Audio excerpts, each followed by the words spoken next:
आज हम कलामे खुदा में से ज़बूर 42 को गाएंगे, जिसमें लिखा है कि मेरी रूह खुदावन की प्यासी है। इस दुनिया की स्टेज पर आपको गाने वालों में बहुत किस्म के लोग मिलेंगे, लेकिन अगर उनका निचोड़ निकाला जाए तो 3 किस्म के हैं। जिसमें पहला जो भूखा है वो पेट के लिए गाता है, झूठा गले से, और सच्चा रूह और सच्चाई से गाता है। इसलिए हम खुदावन की सताइश करेंगे और खुदावन के हुजूर रूह और सच्चाई से करेंगे। मेरे टूटे दिल की आस है तू,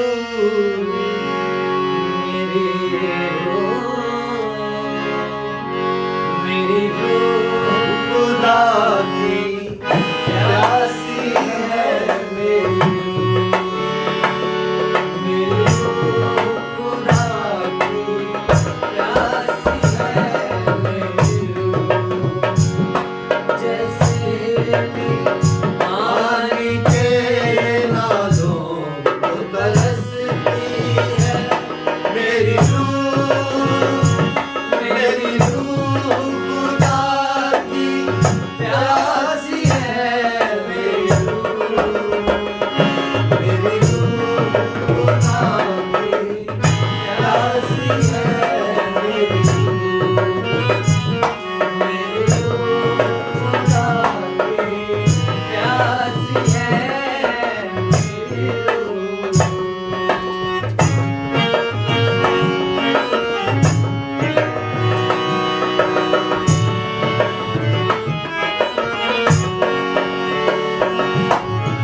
दुश्मन की